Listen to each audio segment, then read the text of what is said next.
தொல் திருமாவளவன்.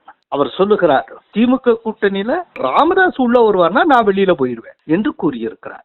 சரி, இப்ப திருமாவளவன் எதற்காக இப்படி பேசுகிறார்? அநேகமா ஸ்டாலினுக்கு மட்டுமான ஒரு மெசேஜாக அல்லாமல் தாவேகாவை நோக்கி நான் போய் கொண்டிருக்கிறேன் அப்படிங்கிறத சுட்டி காட்டுவதற்கான மெசேஜாகவும் பார்க்க வேண்டி இருக்கிறது. ரொம்ப ரீசெண்டா நான் கேள்விப்பட்டேன், ரகசியமான முறையில தாவேகாவுடன் திருமா பேசி கொண்டிருக்கிறார் அப்படின்னு நான் கேள்விப்பட்டேன். சரி, அப்படி நகர வேண்டிய அவசியம் திருமாவுக்கு என்ன வந்தது?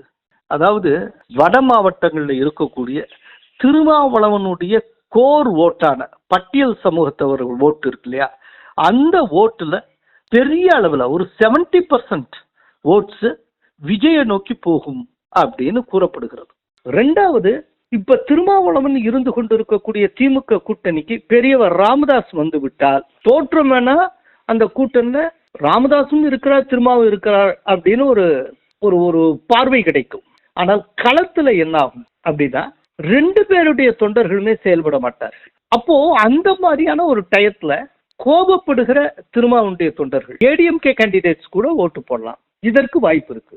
அப்போ ஒரு பக்கம் விஜயனால உறிஞ்சி எடுக்கப்படுகிற தன்னுடைய பேஸ் ஓட்ஸ் அது, இன்னொரு பக்கம் ராமதாஸ் இருக்கக்கூடிய கூட்டணியில் இடம்பெறுவதன் மூலம் மீதி இருக்கிற வாக்குகளையும் இழக்க வேண்டிய ஒரு கட்டாயம் திருமாவளவனுக்கு ஏற்படுகிறது. அப்போ இப்ப திருமாவளவனுக்கு என்ன பிரச்சனைனா, இந்த வர்ற தேர்தல ஜெயிக்கிறாரோ இல்லையோ அதெல்லாம் 2ஆம் பட்சம். முதல்ல அவருடைய அரசியல் இருத்தலை தக்க வைத்துக் கொள்ள வேண்டும். இப்போ இவரே விஜயோட போய் சேர்றான்னு வச்சுக்கோங்க, அப்ப என்ன ஆகும்? இவருடைய கோர் ஓட் பேங்க் விஜயிடம் தனியாக போய் கரையாது. இன்னொன்று, ராமதாஸை தவிர்ப்பதன் மூலமாக தன்னுடைய வாக்கு வங்கியை அவரால் தக்க வைத்துக் கொள்ள முடியும்.